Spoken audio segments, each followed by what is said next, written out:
Hi, everybody. Thank you for coming back again to my YouTube channel. Today, I'm going to talk about something that you usually get from a client or a debtor saying they forgot to list a creditor in their bankruptcy petition and then starts to kick into panic, right? I did bankruptcy. Do I need to pay these people back? They continue to harass me. What am I going to do? Stop. Calm down. Take a deep breath. Namaste, right? I'm going to tell you, you're all right. This is going to be fine. I'm going to go over all the different steps for you, but it's not something you're going to have to stress out. All right. So, the first thing I want to talk about is when you file for bankruptcy, what actually happens. And that is the automatic stay kicks in. Now, what is the automatic stay? Well, number one, it's automatic. Two, it's going to stay a certain proceeding. Now, this means most lawsuits cannot go forward, right? It's done with car repossessions, wage garnishments, foreclosures, you name it, except domestic support obligations.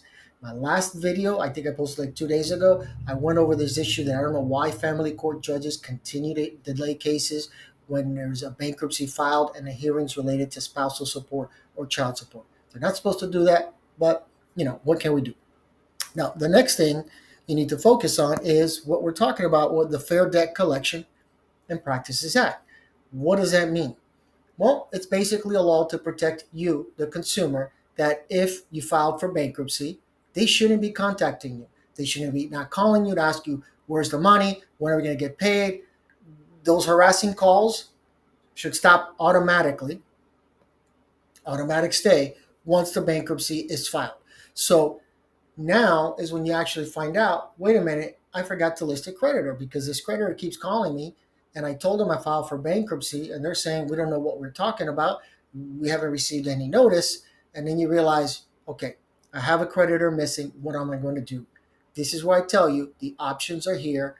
You don't have to worry about it. This is going to get resolved easily. First place, we're talking usually, unsecured creditors. We're talking about credit cards, personal loans, things of that. That belongs on Schedule F.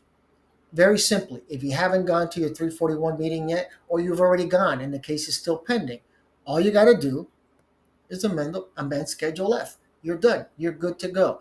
Now, there are local forms that I'm not going to post them because obviously every district is going to be different, but you have local forms like basically a template saying what are you amending? I'm amending Schedule F, etc. And there's certain information there. It's really not difficult to complete. Just make sure if you're filing on your own for bankruptcy, you look on the bankruptcy court website and you look for the local forms, and there look for amending a creditor or taking off a creditor, whatever the situation might be. Now, once you amend, you're going to have to pay filing fees. No big deal, some 30 something dollars, but you'll be okay. But 30 something dollars versus a couple $1,000s, it's a win-win situation if you have to go ahead and amend a petition. So that's what happens if the case is still pending, whether you went to a 341 meeting or the case hasn't been resolved yet with the order of discharge. But what happens when that order of discharge is done? Is it still too late? Yes or no? And this is where we have to separate the difference. Number one, is this what they call a no asset case? Meaning, did the trustee have any assets to distribute? Did you have to pay back something to the bankruptcy estate? The trustee got that money or got your car or home, whatever, and then sold it at an auction, collected money, and paid back the creditors? Did that happen? No. If it didn't happen, then there's nothing to do. Nothing to do. Courts a long time ago came up with the idea of basically court rulings, but it was based on the idea of why do we continue to reopen cases when there's no assets to distribute anyway? So there's nothing they could collect. There's nothing to worry about because remember, it's not based on how much money you have today. It's how much money you had at the time. And so if you forgot to list a creditor who could have gotten paid a few $1,000s, then the answer is the creditor got screwed out of that $2,000. And so that's when they're going to come after you. But if the fact is there was nothing to distribute, there was nothing to go after in the first place. So there's nothing to worry about if you skipped a creditor and it was like a no asset, no distribution case. What if there was assets? What if the trustee had whatever, $5, $6, $7,000 that they had to distribute? What are the next steps? Well, same thing. You're good. You're going to be protected here. Now, the first thing you can do is, let me just go to the bottom here. You can reopen the case, but you got to look at the financial side of this. How much money are we talking about?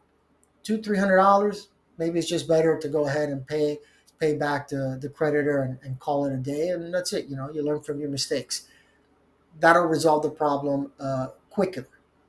If it's a complicated case, then you should go back and reopen the case. You're going to ask for court permission, and then all you're going to do is amend the petition at that point. So again, this really comes back to money. If it's $200 or $300, it's not my money. I always like to say I don't like to spend my money, so it's not my $300 that I could spend your money in a hurry. Just send me your checks, by the way.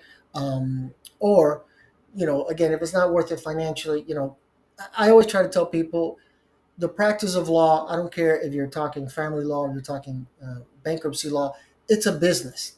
But not for me and you. I mean, not for me only. Obviously, it's a business, how I pay my bills, but it's also business for you, and things have to make sense. So I always tell clients, we're not going to spend $2 to get $1 back. That's bad business for you.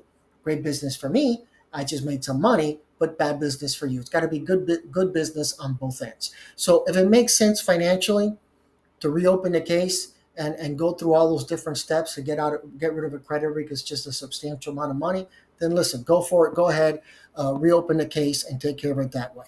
Or, like I already said, we could just pay them back. Again, $200. You know what? This isn't worth the reopening fee, all the motions, maybe hiring a lawyer to deal with this. It's just not worth the aggravation. Pay them the couple $100, work out a payment plan, and you'll be good to go.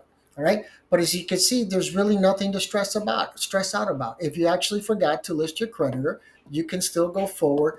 And no matter what, you can still go ahead and reopen the case. And if need be, again, if it's too much money, or do nothing if it's a no asset case. All right. Now, as always, if you have any questions or comments, post them down in the comment section below. And if you want a question answered in a blog post where I'll also make a video, then I can go ahead and post it in the reader's question forum. There's a few questions there already, maybe as much as 8 to 10 at the time. All you got to do is send me an email. And if your question is chosen, I'll post it there. Don't worry about privacy. I'm not going to give out your name, address, or I don't even know your address or any of that. I just send me an email, and that's good enough for me, and I'm happy.